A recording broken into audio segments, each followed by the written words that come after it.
Hey there, buttercups! Imagine a world where a single book took years to make by hand. Then Gutenberg invents the printing press, and suddenly, knowledge explodes everywhere. The printing press did not just make books faster, it opened the doors for everyone, not just the elite, to access information.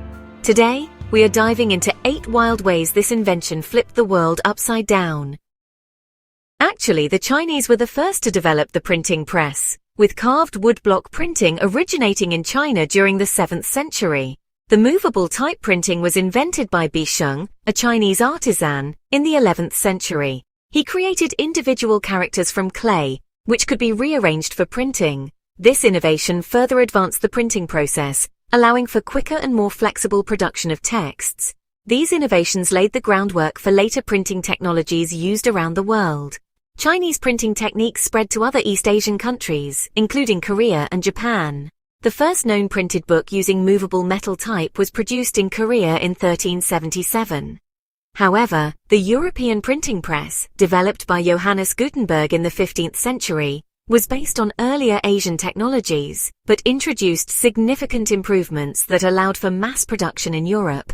Also, the movable type printing press in European was far easier to use than its Chinese counterpart. The Chinese language, such as Mandarin, requires the use of thousands of characters, whereas Latin-based alphabets requires the use of about 26 characters. The real revolution of the Gutenberg press was that it was movable type, meaning that by stacking individual letters and character stamps in a tray, a different text output could be assembled without having to construct or form anything new. The movable type was made out of metal, thus they were durable, and could be used over and over again. With the old style of press using wooden blocks, each time you needed to change something, every new page, every new pamphlet, every new scene, everything needed to be carved anew. It made large blocks of text and large orders of pamphlets extremely difficult and time-consuming and very easy to screw up. With Gutenberg's metal movable type press, any mistake could be fixed by moving the characters around. New pages meant only an hour or two to assemble the tray with the new characters. Damage to a character's typeface was easy to replace or repair. It made printing in bulk and variety much easier, much quicker, and most importantly cheaper than any other method available. In Europe before the printing press, news traveled at a snail's pace, literally by horse or messenger. Imagine waiting days, weeks, or even months just to hear about a major event in a neighboring town. If you were lucky, a messenger would arrive with a letter or a scroll. But for most people, news was a rare and precious thing, often arriving long after it was relevant. The world felt vast and disconnected, with each village and city living in its own bubble of information. Then, suddenly, everything changed. With the invention of the printing press, you could print thousands of news sheets in days, not years. This revolutionary machine transformed the way information was shared, making it possible to spread news quickly and efficiently. For the first time, ideas and stories could travel far beyond the borders of a single town or city, reaching people who had never before been connected. Suddenly, regular people, farmers, merchants, artisans, could read about events happening far away, almost as they happened. News was no longer reserved for the elite or the wealthy. It became accessible to anyone who could get their hands on a printed sheet. This was a radical shift, opening up a whole new world of awareness and curiosity. It was like Europe got added to a giant group chat, shared news, shared reactions, shared community. People gathered in marketplaces and taverns to discuss the latest headlines, debate new ideas, and react to stories from distant lands. For the first time, communities could experience events together, even if they were miles apart. This was not just about gossip. It was crucial for business, politics, and survival. Merchants relied on printed news to track prices and trade routes. Politicians used it to sway public opinion, and ordinary people depended on it to stay informed about dangers or opportunities. The printed word became a powerful tool, shaping decisions and changing lives. The printing press created the first global news network, shrinking the world with every printed page. News could now leap across borders and oceans, connecting people in ways that had never been possible before. The flow of information became faster, more reliable, and more democratic. It was the start of our connected society. a world where information could unite people, spark revolutions, and lay the foundation for the global networks we rely on today. The Renaissance was a cultural explosion, a time when creativity, curiosity, and innovation seemed to ignite all at once.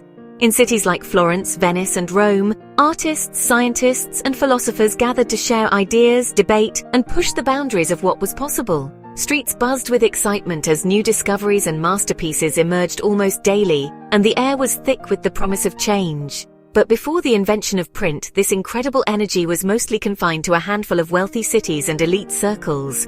Only the privileged few, nobles, scholars, and patrons, had access to the latest works and revolutionary ideas. Knowledge traveled slowly, passed from hand to hand, often copied by scribes in dimly lit rooms, making it rare and expensive. Then everything changed. The printing press blasted those ideas across Europe. Art, philosophy, science, and literature all began spreading like wildfire. Suddenly, books could be produced in the hundreds, then thousands, making it possible for people far beyond the original centers of the Renaissance to access the latest thinking and creative breakthroughs. For the first time, a student in Paris could read the same texts as a scholar in Florence, and a merchant in London could learn from the discoveries of a mathematician in Milan. The walls that had kept knowledge locked away began to crumble, and learning became a shared experience across borders. Artists and thinkers everywhere could build on each other's work, accelerating progress in ways never before possible. Collaboration flourished, and new ideas sparked even more innovation, as people from different backgrounds and regions contributed their unique perspectives. The Renaissance went from a local trend to a continent-wide movement, all thanks to the power of print. Books, pamphlets, and illustrations traveled faster than ever, connecting people and ideas across vast distances. It democratized genius, making revolutionary ideas accessible to everyone, not just the elite, but ordinary people too. The printing press didn't just spread information, it sparked a new era of possibility, forever changing the course of history. Enter Martin Luther, a monk with big opinions about the Catholic Church. In the early 1500s, Luther was not just another face in the crowd. He was a scholar, a thinker, and someone who was not afraid to challenge the status quo.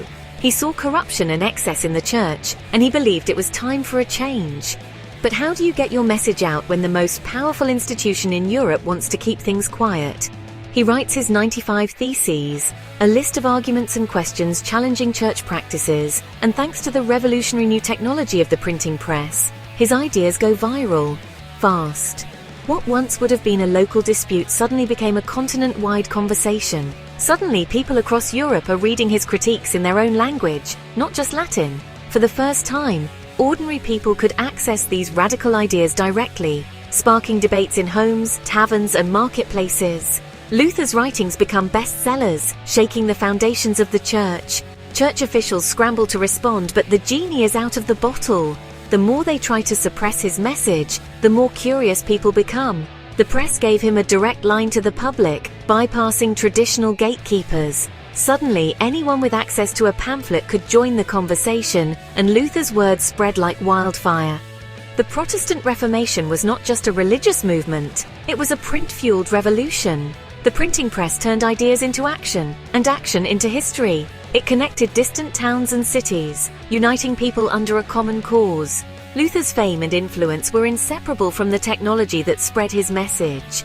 Without the press, his words might have faded into obscurity. With it, he became a household name, a symbol of change and defiance. One man's words, multiplied by print, changed history. The story of Martin Luther is a reminder that sometimes the right message at the right time, amplified by the right technology, can reshape the world forever. Imagine being a scientist before print. Your discoveries stuck in a notebook, maybe lost forever. The printing press changed everything. Scientists could now share findings instantly across Europe.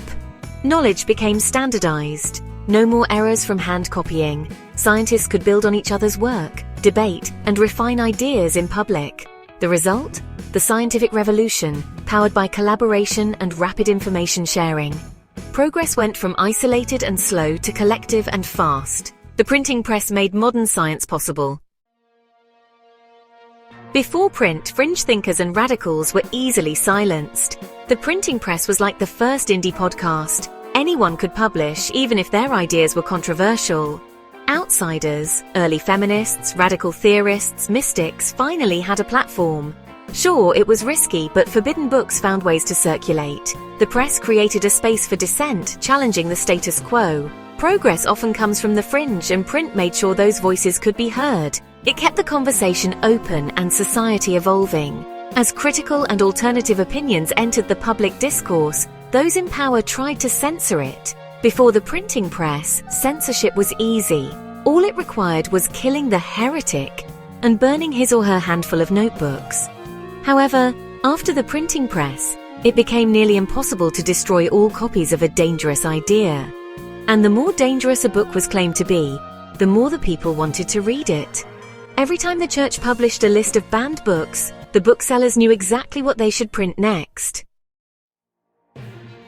The press did not just spread ideas, it organized people. Pamphlets and manifestos rallied supporters, turning scattered complaints into full-blown movements. During the Enlightenment era, philosophers like John Locke, Voltaire and Jean-Jacques Rousseau were widely read among an increasingly literate populace.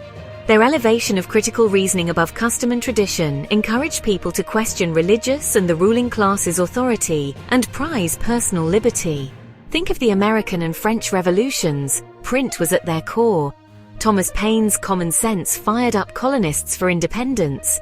The press created a public sphere where ideas could be debated and rulers held accountable. It turned local grievances into national causes and ideas into action. The printing press did not just report on revolutions, it helped make them happen. Every innovation has a downside, and for the printing press, it was the scribes.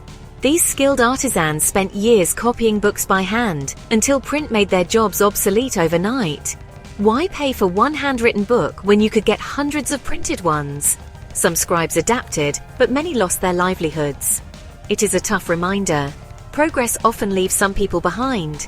The story of the scribes is the first chapter in the long history of automation and job loss. On the flip side, the huge demand for printed materials spawned the creation of an entirely new industry of printers, brick-and-mortar booksellers, and enterprising street peddlers. Among those who got his start as a printer's apprentice was future U.S. founding father, Benjamin Franklin. The printing press didn't just speed things up, it changed the very pace of civilization. Ideas could now spread exponentially, not just linearly. More books meant more readers, more thinkers, and more innovation. This feedback loop fueled advances in every field: science, art, law, commerce, exploration. The world became a place of constant learning and rapid change. The printing press laid the foundation for the Enlightenment, the Industrial Revolution, and our modern world. It is the invention that made all other modern progress possible. So one clunky metal machine set the stage for everything. Books, news, revolutions, even the internet. The printing press connected people to ideas and to each other, just like we do now. We are still sharing, still connecting, just with different technology. Thanks for hanging out and thinking about how one invention changed the world. Thank you for watching. Hope you found this video informative and entertaining. Please subscribe, like, share, and comment. We do like to know and hear your feedback. And if you have the means, please consider supporting us on Patreon, where you can get early access to our videos and where we post bonus material. Till next time, this is Geeky Tidbits saying cheers and have a good day.